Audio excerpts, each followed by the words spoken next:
Bonjour Marc Favreau, bonjour Luc Durand. Êtes-vous d'accord, Marc et Luc? Toujours d'accord. Si je vous dis que ce que vous faisiez pour les enfants, si on remonte par exemple dans les années 70 et même avant ça, que c'était extraordinaire. Moi, je m'en souviens très bien. Il y a un tas de gens qui nous regardent en ce moment et qui vous manquent beaucoup. En fait, ça, les gobelets. Il y avait beaucoup de création dans ce temps-là. C'est fou, on nous laissait beaucoup libre cours. On vous laissait vraiment entière liberté pour beaucoup, les textes? Énormément. C'est-à-dire que je pense qu'on a vécu quelque chose d'exceptionnel dans ce sens qu'à l'époque, on pouvait partir du produit au moment où on le créait, puis se rendre jusqu'au moment où il passait à l'écran. Et à toutes les étapes, on avait quelque chose à De faire. l'usine au consommateur, c'était nous déjà. De quoi? De l'usine au consommateur. C'est ça. Aujourd'hui, évidemment, c'est important parce que c'est tout spécialisé. Hein. Chacune des Oui, étapes est très c'est vrai. spécialisée.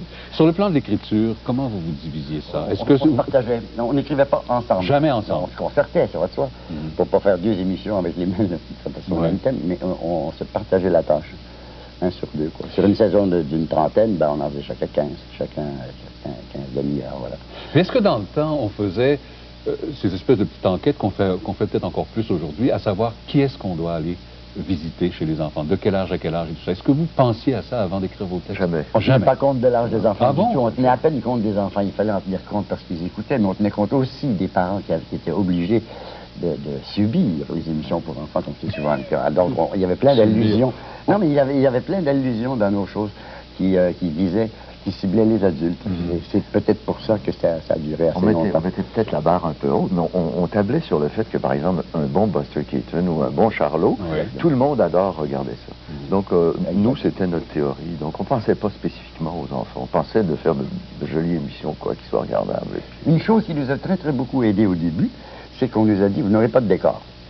N'ayant pas de décor, on n'a pas été corseté. On a dit, on va quand même avoir des accessoires, mais si, bon, une baignoire, un machin, une cuisinière, un escalier. Et à partir de ça, ça a pris une tournure surréaliste. Ça nous a aidé beaucoup à être plus fous, étant dans le vide comme ça. Est-ce que vous étiez en direct?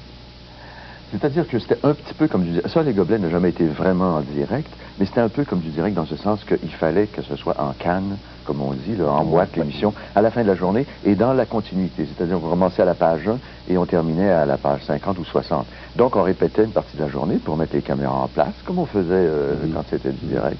Et puis, il fallait taper en continu. Ouais.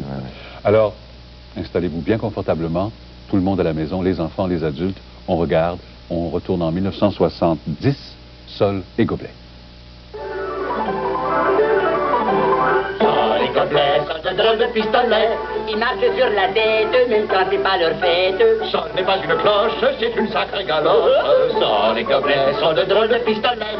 S'il faut faire l'acrobate, trouvez-en qui les battent. Ce que préfère Gobelet, c'est toujours un bol de lait. Ça, les gobelets sont de drôles de pistolets. Ça, les gobelets sont de drôles de pistolets, alors.